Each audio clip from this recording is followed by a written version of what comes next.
Hello everyone, स्वागत है आप सभी का एक बार फिर से समाधान ट्यूटोरियल्स पे। जैसा कि आप सभी जानते हैं, हम लोग पढ़ रहे हैं एम्प्लॉयबिलिटी स्किल्स। और पिछले चैप्टर में हमने देखा था, जो पहला चैप्टर है उससे रिलेटेड ऑब्जेक्टिव को देखा था। आज के इस लेक्चर में हम लोग देखने वाले हैं जो सेकंड चैप्टर है ना, उससे रिलेटेड हम लोग ऑब्जेक्टिव देखेंगे। और इस बार हम लोग थोड़ा सा ये प्रयास कर रहे हैं कि आपको छोटा छोटा जो है पार्ट में सबको डिवाइड करके दिया जाए, क्योंकि ऐसा हमें लग रहा है कि शायद लंबे लेक्चर्स जो है आप लोग के लिए सुटेबल नहीं है ना। तो आज हम लोग इससे रिलेटेड कुछ इंपॉर्टेंट ऑब्जेक्टिव देखने वाले हैं, जो चैप्टर सेकंड है उससे रिलेटेड है ना। ये इसमें आपको बेसिकली जो है फोकस किया गया है इंग्लिश में आपको क्या क्या आइडिया होना चाहिए, इंग्लिश के बारे, पूरी अंग्रेजी भाषा के बारे में इसमें पढ़ना होता है। तो इससे रिलेटेड क्या क्या ऑब्जेक्टिव हो सकते हैं उन सबको हम लोग एक एक करके देखने वाले हैं। उससे इम्पॉर्टेंट जो भी ऑब्जेक्टिव हो सकते हैं, दो तीन सेक्शन में हमने इस चैप्टर को डिवाइड कर दिया है ताकि आपके लिए ये थोड़ा सा इजी हो जाए। तो चलिए शुरू करते हैं और देखते हैं कि आज हमारा जो पहला है क्वेश्चन वो क्या है। तो देखिए, जो पहला क्वेश्चन है वो है व्यवहारिक अंग्रेजी का उपयोग होता है ना। क्या है? व्यावहारिक अंग्रेजी का उपयोग होता है। आपके ऑप्शंस हैं औपचारिक डिस्कशन में, प्रतिदिन, वाद विवाद, और ऑप्शन जो डी है ये है, ये सभी है ना। व्यवहारिक अंग्रेजी का उपयोग होता है, कहाँ होता है? औपचारिक डिस्कशन में, प्रतिदिन, वाद विवाद, ये सभी। तो जो व्यवहारिक अंग्रेजी है वो हम लोग क्या यूज करते हैं? पर डे यूज करते हैं। ठीक है। डिस्कशन में जरूरी नहीं है कि इंग्लिश ही यूज किया जाए, जो वाद विवाद है उनमें भी यूज किया जाए ऐसा नहीं है। लगभग सब जगह अब हो गया है कि इंग्लिश बहुत ही कॉमनली यूज होने लगा है। तो आपके लिए जो सही ऑप्शन है वो क्या है? और प्रतिदिन, ये आपका हो जाएगा सही आंसर। नेक्स्ट क्वेश्चन है, अंग्रेजी भाषा सीखने के संदर्भ में दिए गए कथनों में कौन महत्वपूर्ण है? अंग्रेजी भाषा सीखने के संदर्भ में दिए गए कथनों में कौन महत्वपूर्ण है? तो पहला है, यह अनेक देशों में दूसरी सबसे बड़ी भाषा है, इसे सार्वभौमिक स्तर पर बोला जाता है, अधिगम गतिविधियों में यह शामिल है, यह अनुवाद को प्रोत्साहित करता है ना। तो हमें इससे कोई लेना देना नहीं है कि ये दूसरी भाषा है कि पहली भाषा है। ठीक है। ये अनुवाद को प्रोत्साहित करता है, ये भी हमारे लिए है ना। हम लोग क्या करेंगे? ऑप्शन से जो है छाटेंगे। ठीक है। और इसे अधिगम गतिविधियों में यह शामिल होता है ना, ये भी हमारा ऑप्शन गलत है। इसे सार्वभौमिक स्तर पर, यूनिवर्सल लेवल पे हम बोला जाता है ना। अब ये लगभग वर्ल्ड लेवल पे एक्सेप्ट किया जाता है, बोला जाता है, और इसीलिए अंग्रेजी सीखना हमारे लिए क्या है? इंपॉर्टेंट है। तो ऑप्शन बी जो है हमारा राइट आंसर हो जाएगा। चलिए नेक्स्ट क्वेश्चन देखते हैं। अगला है, अंग्रेजी बोलने के संबंध में संचार कौशल में किसे शामिल किया जाता है? अंग्रेजी बोलने के संबंध में संचार कौशल में किसे शामिल किया जाता है? आपके ऑप्शंस है सुनना, सोचना, बोलना, पढ़ना। ठीक है। उसके बाद ऑप्शन बी में है सुनना, बोलना, स्किमिंग और पढ़ना। ऑप्शन सी है सुनना, बोलना, पढ़ना, लिखना। और ऑप्शन डी जो है सोचना, स्किमिंग, पढ़ना और लिखना, है ना। इतने सारे आपके ऑप्शन है। तो आपको अंग्रेजी बोलने के संबंध में संचार कौशल में आपको ये इन सारे चीजों को शामिल किया जाता है। मतलब सुनना है, बोलना, पढ़ना और लिखना, ये चारे चीजें हैं, ये किस में आती हैं? ये संचार कौशल में शामिल की जाती है। ठीक है। चलिए नेक्स्ट क्वेश्चन देखते हैं। फोनेटिक्स का तात्पर्य है, फोनेटिक्स का क्या मतलब होता है ना। तो पहला ऑप्शन क्या है? मानव के बोलने की ध्वनि का अध्ययन, भाषा का अध्ययन, ग्रामर का अध्ययन, उपरोक्त में से कोई नहीं। ठीक है। तो फोनेटिक्स में हम लोग क्या करते हैं? मानव के बोलने की ध्वनि का अध्ययन किया जाता है। ठीक है। तो ऑप्शन ए जो हो जाएगा वो हमारा राइट आंसर हो जाएगा, है ना। फोनेटिक्स में हम लोग क्या करते हैं? मानव के बोलने की ध्वनि का अध्ययन करते हैं, है ना, किस उतार चढ़ाव या कैसे बोला जाता है। ठीक है। चलिए नेक्स्ट क्वेश्चन है, प्रिवेंशन शब्द में कुल कितने शब्दांश हैं या सिलेबल्स है ना। तो क्या होता है ना कि अंग्रेजी भाषा का बहुत सारा शब्द ऐसा है जो छोटे छोटे पार्ट से मिलके बना होता है। हर एक पार्ट को ना हम लोग कहते हैं सिलेबल या शब्दांश, है ना। जैसे अभी मैं इसको तोड़ के दिखाता हूँ कि इसमें क्या क्या चीज से मिला हुआ है। तो आप देखोगे क्या, ये इसका एक पार्ट है प्री, दूसरा जो है वो क्या है? वेंट, और है ना, मतलब यहाँ से ION जो है ये तीसरा पार्ट है। ठीक है, तो इसमें कितने शब्दांश है, मतलब इसको ये 3 पार्ट में ब्रेक किया जा सकता है। ठीक है, तो इसमें कितने सिलेबल्स हुए, तो इसके ऑप्शन जो है, ऑप्शन सी जो है हमारा राइट आंसर हो जाएगा। प्रिवेंशन में 3 सिलेबल है। चलिए नेक्स्ट क्वेश्चन है, ध्वनि को विभाजित किया जाता है ना, ध्वनि को विभाजित किया जाता है। आपके ऑप्शन है व्यंजन ध्वनि, मौखिक ध्वनि, मौखिक ध्वनि और स्वर ध्वनि, मौखिक ध्वनि, और लास्ट में है व्यंजन ध्वनि और स्वर ध्वनि में, है ना। तो ध्वनि को 2 पार्ट में डिवाइड किया जाता है, पहला है स्वर ध्वनि और दूसरा है व्यंजन ध्वनि। तो आपका ऑप्शन डी जो है वो राइट आंसर हो जाएगा। ठीक है, चलिए नेक्स्ट क्वेश्चन देखते हैं, अंग्रेजी वर्णमाला में अक्षरों की कुल संख्या कितनी है। चलिए, अंग्रेजी वर्णमाला में अक्षरों की कुल संख्या कितनी है, तो ये तो लगभग सबको पता होगा। मुझे नहीं लगता कि आप में से कोई ऐसा होगा जिसको पता नहीं होगा, है ना, कि अंग्रेजी में कितने अक्षर रहते हैं, तो 26 लेटर्स होते हैं। चलिए नेक्स्ट क्वेश्चन है, अंग्रेजी वर्णमाला में कुल डैश स्वर है ना, अंग्रेजी वर्णमाला में कुल डैश स्वर है। आपको पता है कौन कौन है, ए है, ई है, आई है, ओ है और यू है ना। तो इतने सारे हैं, काउंट कर लीजिए कितना है, 3 2 5। तो ऑप्शन ए जो है हमारा सही आंसर हो जाएगा, है ना। अंग्रेजी वर्णमाला में कुल 5 स्वर है। चलिए नेक्स्ट क्वेश्चन देखते हैं, डिप्थोंग फॉल्स किस ध्वनि की श्रेणी में आता है, डिप्थोंग फॉल्स किस ध्वनि के श्रेणी में आता है। आपके ऑप्शंस हैं व्यंजन ध्वनि, स्वर ध्वनि, ए और बी दोनों, इनमें से कोई नहीं। ठीक है, तो डिप्थोंग फॉल्स जो होता है वो आता है स्वर ध्वनि में। ठीक है, डिप्थोंग फॉल्स किस में आता है, स्वर ध्वनि में आता है। चलिए नेक्स्ट क्वेश्चन देखते हैं, बोलने के समय पिच लेवल में परिवर्तन को क्या कहते हैं, बोलने के समय पिच लेवल में परिवर्तन को क्या कहते हैं। पिच मतलब होता है फ्रीक्वेंसी, अगर ज्यादा तेजी से बोला जा रहा है तो हम लोग बोलेंगे कि वो हायर पिच पे है, और धीरे धीरे बोला जा रहा है तो इसका मतलब क्या है, लोअर पिच है। ठीक है, तो जो बोलते हैं उस समय पिच में परिवर्तन आता है, उतार चढ़ाव जो आता है उसको हम लोग क्या कहते हैं, तो तनाव है, एनोटेशन है, उच्चारण है और रिदम है ना। तो इसका जो सही आंसर है वो है इनोटेशन, है ना। बोलने के समय हम लोग जो पिच लेवल में परिवर्तन होता है उसको कहा जाता है इनोटेशन। चलिए नेक्स्ट है,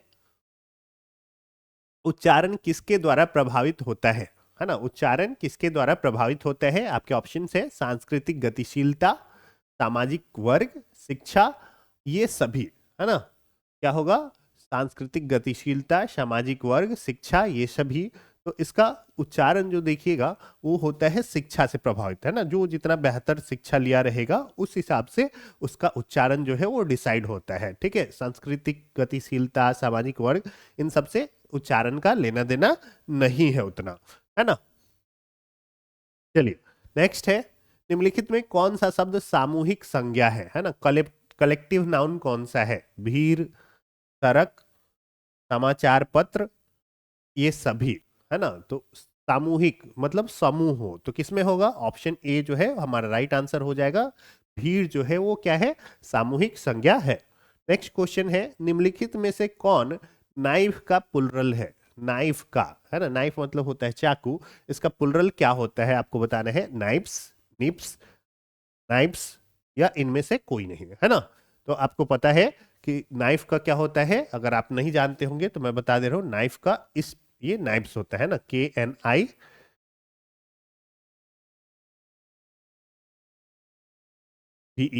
है ना, ये होता है नाइफ्स का प्लुरल। ठीक है, नेक्स्ट है, निम्नलिखित में से कौन संकेतवाचक सर्वनाम है, निम्नलिखित में से कौन संकेतवाचक सर्वनाम है। संकेतवाचक मतलब जिससे हम लोग संकेत दिखाते हैं। तो 4 होता है, अगर आप देखिएगा संकेतवाचक होता है, एक होता है दिस, एक होता है डैट, है ना, उसके बाद होता है दिस, और एक होता है दोज। ठीक है, ये जनरली हम लोग यूज करते हैं क्या, संकेतवाचक सर्वनाम में, है ना। तो इसमें से कौन सा ऑप्शन मैच कर रहा है, तो आप देख पा रहे हो कि ऑप्शन बी जो है हमारा राइट आंसर है ना, ये मैच कर रहा है इसलिए, है ना। चलिए नेक्स्ट क्वेश्चन देखते हैं, निम्नलिखित में कौन एक रिफ्लेक्सिव प्रोनाउन है, निजवाचक सर्वनाम का उदाहरण नहीं है, नहीं है यहाँ पे लिखा हुआ है, निजवाचक सर्वनाम का उदाहरण नहीं है ना। देखिएगा क्या, निजवाचक सर्वनाम में ना सेल्फ लगा रहता है ना, या फिर सेल्व्स लगा रहता है। ठीक है, ये दोनों लगा, जैसे देम सेल्फ्स, माई सेल्फ, ऐसे सिर्फ इतना ही कह देने से नहीं, क्योंकि देखिए इसमें अगर देखा जाए तो सब में सेल्फ लगा हुआ है ना।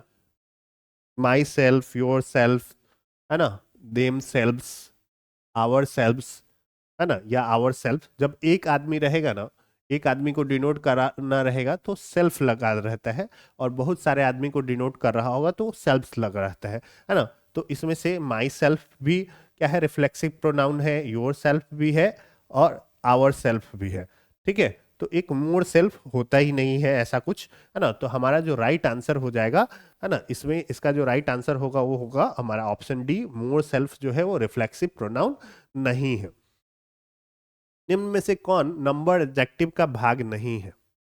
निम्न में से कौन नंबर एडजेक्टिव का भाग नहीं है ना? Distributive, indefinite, definite, assertive. ठीक है, तो ऐसे असर्टिव ऑब्जेक्टिव जो है ऐसा कुछ होता नहीं है ना। नंबर एडजेक्टिव मतलब जिसको हम लोग, जिसके द्वारा हम लोग किसी नंबर को दिखाते हैं, है ना। नंबर दो टाइप का हो सकता है, डेफिनिट या इनडेफिनिट, है ना। जैसे हम लोग बोलते हैं सम, है ना, सम राइस, है ना। तो यहाँ पे जो है ना, ये नंबर एक तरह से अमाउंट को दिखा रहा है, लेकिन यहाँ पे क्या है, ये डेफिनिट नहीं है ना। डेफिनिट जब हम लोग एग्जैक्ट बोलते हैं, 1 2 ये सब क्या होता है, 1 2 ये सब इस टाइप से लिखा रहता है, तो ये डेफिनिट में आता है। इनडेफिनिट सम, है ना, या फिर और भी कुछ वर्ड आप ट्राई कर सकते हो। इनडेफिनिट में क्या हो सकता है, इनडेफिनिट में और क्या हो सकता है, क्या हो सकता है सम के अलावा? ऑल, है ना, एक ऑल हो सकता है। और क्या हो सकता है, चलिए और देख लीजिएगा आप लोग थोड़ा बहुत। ठीक है, तो इस टाइप का जिसमें एग्जैक्ट हम लोग को अमाउंट नहीं पता हो, वो सब क्या आएगा, वो आएगा हमारा इंडेफिनिट में। और इस टाइप से एग्जैक्टली पता हो, 1 2, है ना, 1 kg 2 kg, है ना, 4 5, ऐसा जो भी, है ना, तो ये हमारा डेफिनिट में आएगा। ठीक है, डिस्ट्रीब्यूटेड में आता है क्या, ईच एवरी, ये सब आता है, ईच एवरी ये सब जो होगा, ये सब डिस्ट्रीब्यूटिव में आता है। ठीक है, तो असर्टिव एडजेक्टिव जो है हमारा नंबर एडजेक्टिव का पार्ट नहीं है ना। ईच और एवरी का में भी क्या है, नंबर को हम लोग बांट रहे हैं, एक तरह से कह सकते हो आप। ठीक है, तो निम्नलिखित में कौन नंबर एडजेक्टिव का भाग नहीं है, तो इसका सही आंसर होगा क्या, असर्टिव एडजेक्टिव। व्यक्ति के संबंध में कौन विशेषण को इंगित करता है ना। व्यक्ति के संबंध में कौन विशेषण, विशेषण आपको पता है कि आ, जो किसी के नाम में, है ना, किसी संज्ञा के बारे में कुछ ऐड करता है, उसको हम लोग कहते हैं एडजेक्टिव। ऐसे जो जनरल डेफिनेशन आपने पढ़ा होगा, कि जो किसी की विशेषता बताता है ना, उसको हम लोग एडजेक्टिव कहते हैं। किसी संज्ञा की विशेषता बताएगा या सर्वनाम की, तो उसको हम लोग कहेंगे एडजेक्टिव। तो ये जो डेफिनेशन है ना, सारे जगह पे एप्लीकेबल नहीं होता है ना। ये चीज भी आपको पता होना चाहिए। जैसे मान लीजिए कि दिस पेन अगर लिखा हुआ है ना, तो दिस पेन में ना, दिस जो है वो एडजेक्टिव है। ठीक है, जैसे मान लीजिए कि ऐसा मैं बोल रहा हूँ, दिस इज माई पेन, है ना, दिस इज माई पेन, तो उस कंडीशन में क्या होगा कि दिस जो होगा वो हमारा प्रोनाउन की तरह बिहेव करेगा। लेकिन अगर हम लोग ऐसा कह रहे हैं कि दिस पेन इज माइन, है ना, दिस पेन इज माइन, तो इस कंडीशन में क्या होगा कि ये जो हमारा होगा दिस, है ना, अगर जस्ट नाउन के पहले आता है तो वो क्या होता है, एडजेक्टिव की तरह ट्रीट किया जाता है। ठीक है, तो व्यक्ति के संबंध में विशेषण कौन सा है, एरोगेंट, है ना, गॉर्जियस, एक्सोटिक, इनएक्सेसिबल, है ना। ये जो होता है ना, ये जनरली हम लोग ज्यादातर में ना फीमेल के लिए हम लोग यूज करते हैं। ठीक है, एरोगेंट, एरोगेंट मतलब जिसको ज्यादा घमंड हो, है ना, घमंडी, है ना। तो ये जनरली हम लोग किसके टर्म में यूज करते हैं, ये जनरली हम लोग मेल के लिए यूज करते हैं। ठीक है, तो एरोगेंट जो होगा मेल के लिए होगा। इनएक्सेसिबल, इसको बोलते हैं हम लोग दुर्गम, है ना, जो पहुंच के बाहर हो, है ना। तो ये तो खैर, ये इसमें एडजेक्टिव अच्छा हो सकता है ना। हाँ, दुर्गम भी क्या है, ये जनरली हम लोग क्या करते हैं, जगह ये सब के लिए यूज करते हैं ना, दुर्गम स्थान, है ना। तो एडजेक्टिव सारे हैं, ये फीमेल्स के लिए है, ये मेल के लिए है, ये कोई प्लेस ये सब के लिए होता है। तो एरोगेंट जो है ना, ये हमारा क्या हो जाएगा, सही आंसर हो जाएगा। चलिए नेक्स्ट क्वेश्चन देखते हैं। निम्न में से कौन एक मॉडल वर्ब का उदाहरण नहीं है? मॉडल वर्ब, है ना, कैन, मैं, शुड, वुड, पता ही होगा आपको। वुड भी आता है उसमें, ऑट टू आता है और वुड आता है ना। ये सब तीनों के तीनों क्या है, मॉडल वर्ब के एग्जाम्पल है। बिटवीन, है ना, ये क्या करता है, कंजक्शन की तरफ बिहेव करता है, दो वर्ड्स को जोड़ने के लिए यूज किया जाता है ना।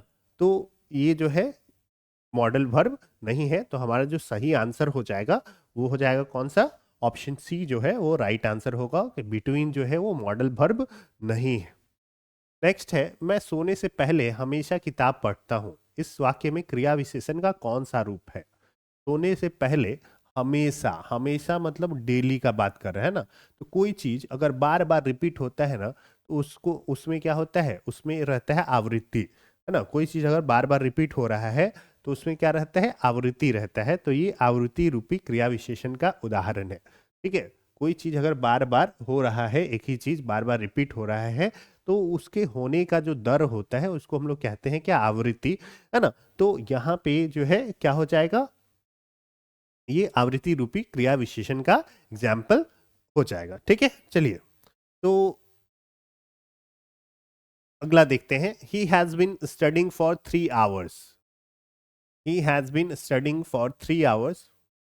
वो 3 घंटे से क्या रहा है, पढ़ रहा है ना।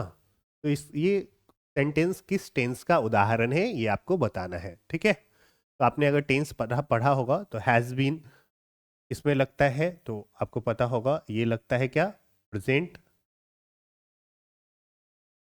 परफेक्ट कंटिन्यूअस टेंस में, परफेक्ट कंटिन्यूअस में। ठीक है, इसमें देखिए प्रेजेंट कंटिन्यूअस है ना, प्रेजेंट परफेक्ट है, प्रेजेंट परफेक्ट कंटिन्यूअस है, पास्ट परफेक्ट कंटिन्यूअस है। तो ऑप्शन जो है हमारा, है ना, यही आ रहता, अगर वॉज यहाँ पे लगा रहता है या वर्ड लगा रहता है ना, तो उस कंडीशन में पास्ट परफेक्ट कंटिन्यूअस हो जाता है ना। तो हैज, हैज अगर लगा रहे, उसके साथ बिन लगा रहे, है ना, तो इसका मतलब क्या है कि वो यूजुअली प्रेजेंट परफेक्ट का पार्ट है। हालांकि आप देखिएगा, आप वॉइस से सब बनाइएगा या नरेशन, तो वहाँ पे ये कंडीशन चेंज हो भी सकता है। चलिए तो आज के लिए फिलहाल हम लोग इतना ही रहने देते हैं। आपसे मिलते हैं फिर अगले दिन, फिर एक नए वीडियो के साथ। तब तक आप एंजॉय कीजिए अपनी लाइफ, और आई होप आपको ये सीरीज अच्छा लग रहा होगा। अगर आपको ये वीडियो पसंद आया तो इस वीडियो को लाइक कीजिए, हमारे चैनल को सब्सक्राइब कीजिए। इस वीडियो को देखने के लिए आप सभी का बहुत बहुत धन्यवाद।